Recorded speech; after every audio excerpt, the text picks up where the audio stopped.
আমি নাফিস আব্দুল্লাহ। বেশি পাকা টমেটো আর সিক্রেট রেসিপির কম্বিনেশনে তৈরি ব্রাউন সস, সসের বস। বাংলাদেশি নাগরিকদের জন্য ভিসা নিষেধাজ্ঞা প্রত্যাহার এবং দেশ থেকে আরও বেশি কর্মী নিয়োগের জন্য সংযুক্ত আরব আমিরাতের প্রতি আহ্বান জানিয়েছেন অন্তর্বর্তী সরকারের প্রধান উপদেষ্টা অধ্যাপক মোহাম্মদ ইউনূস।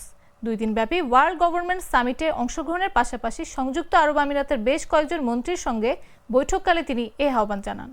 বৈঠকগুলোতে পারস্পরিক স্বার্থ সংশ্লিষ্ট বিভিন্ন বিষয়, বাণিজ্য ও ব্যবসার সম্প্রসারণ, চট্টগ্রাম বন্দরে আমিরাতি বিনিয়োগ পরিকল্পনা এবং ক্রীড়া ও শিক্ষা খাতে দ্বিপাক্ষিক সম্পর্ক জোরদার করার উদ্যোগ নিয়ে এ আলোচনা হয়।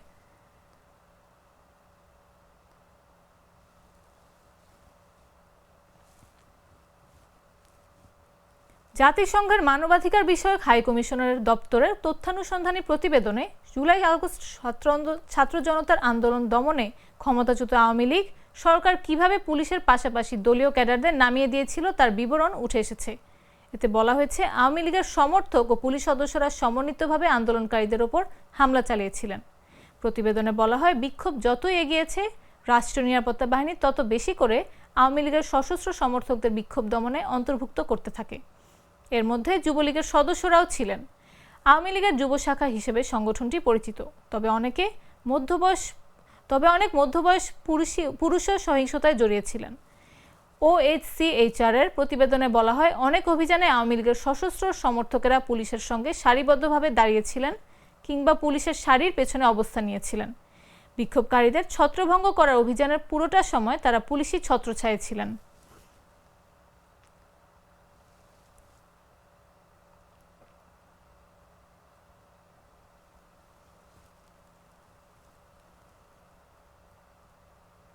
অন্তর্বর্তী সরকারকে বিভিন্ন রাজনৈতিক দল বিভ্রান্ত করার চেষ্টা করেছে বলে মন্তব্য করেছেন বিএনপির স্থায়ী কমিটির সদস্য মির্জা আব্বাস। আজ রাজধানীর নয়াপল্টনের দলের কেন্দ্রীয় কার্যালয়ে ঢাকা মহানগর দক্ষিণ বিএনপির সদস্য নবায়ন কার্যক্রমে এ মন্তব্য করেন তিনি। মির্জা আব্বাস বলেন, অন্তর্বর্তী সরকারকে বিভ্রান্ত করার জন্য নির্বাচন নিয়ে বিভিন্ন রাজনৈতিক দল নানামুখী বক্তব্য দিচ্ছে। ষড়যন্ত্রের পথ ছেড়ে দেশের স্বার্থে সুষ্ঠু নির্বাচনের স্বার্থে সব রাজনৈতিক দলকে অন্তর্বর্তী সরকারকে সহযোগিতা করতে হবে।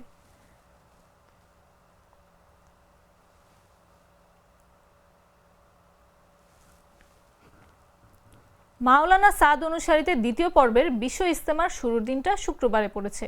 টঙ্গীর বিশ্ব ইজতেমা ময়দানে অনুষ্ঠিত হয়েছে দেশের বৃহত্তম জুমার নামাজ। তুরাগ নদীর তীরে ইজতেমা ময়দানে লাখো মুসল্লির উপস্থিতিতে এ নামাজ অনুষ্ঠিত হয়। আজ দুপুর 1টায় ইজতেমা ময়দানে জুমার আজান হয়। 1:30টায় শুরু হয় খুতবা। এরপর 1:50 মিনিটের নামাজ শুরু হয়ে শেষ হয় 1:55 মিনিটে। জুমার নামাজে ইমামতি করেন মাওলানা সাদের বড় ছেলে মাওলানা ইউসুফ বিন সাদ। শুক্রবার বাদ ফজর থেকে দিন, ইমান এবং আখলাকের ওপর ইজতেমার দেশ বিদেশের শীর্ষ মুরব্বীরা বয়ান করছেন।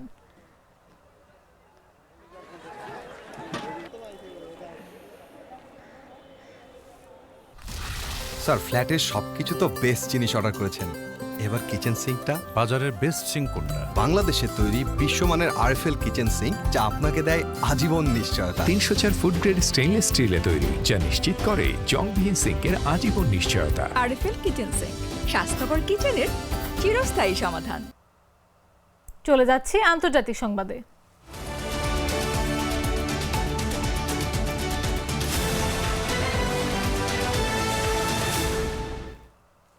গাজা থেকে ফিলিস্তিনিদের প্রতিবেশী দেশগুলোতে সরিয়ে নেওয়ার পরিকল্পনার কথা জানিয়েছেন মার্কিন নতুন প্রেসিডেন্ট ডোনাল্ড ট্রাম্প।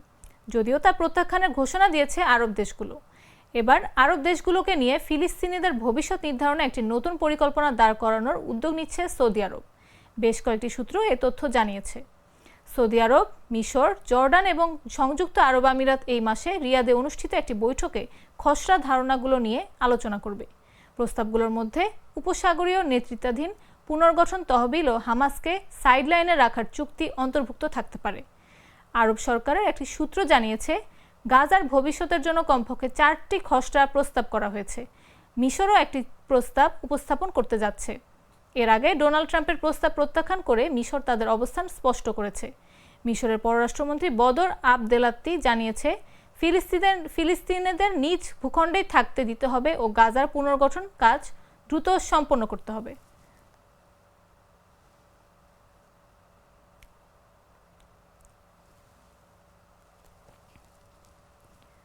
রাশিয়াকে সরিয়ে ভারতের প্রধান তেল সরবরাহকারী হতে যাচ্ছে যুক্তরাষ্ট্র। বৃহস্পতিবার এক চুক্তির মাধ্যমে এই সিদ্ধান্তে পৌঁছেছেন যুক্তরাষ্ট্রের প্রেসিডেন্ট ডোনাল্ড ট্রাম্প ও ভারতের প্রধানমন্ত্রী নরেন্দ্র মোদী। একই সঙ্গে ভবিষ্যতে যুক্তরাষ্ট্র থেকে F-35 যুদ্ধবিমান সহ বিপুল সামরিক সরঞ্জাম কেনারও পরিকল্পনা করছে ভারত।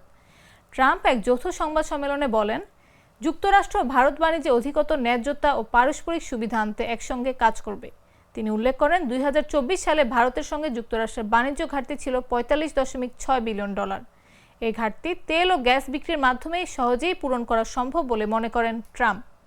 মার্কিন প্রেসিডেন্ট বলেন, আমি এবং ভারতীয় প্রধানমন্ত্রী জ্বালানি খাতে একটি গুরুত্বপূর্ণ চুক্তিতে পৌঁছেছি, যা যুক্তরাষ্ট্রকে ভারতের প্রধান তেল ও গ্যাস সরবরাহকারী হিসেবে পুনঃপ্রতিষ্ঠা করবে।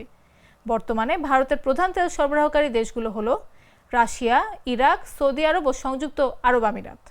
এই এলাকায় যুক্তরাষ্ট্র রয়েছে 5ম স্থানে।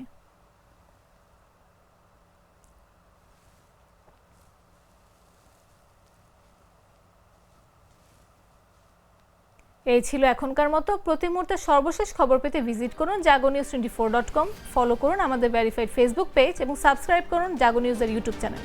এতক্ষণ সাথে থাকার জন্য ধন্যবাদ সবাইকে।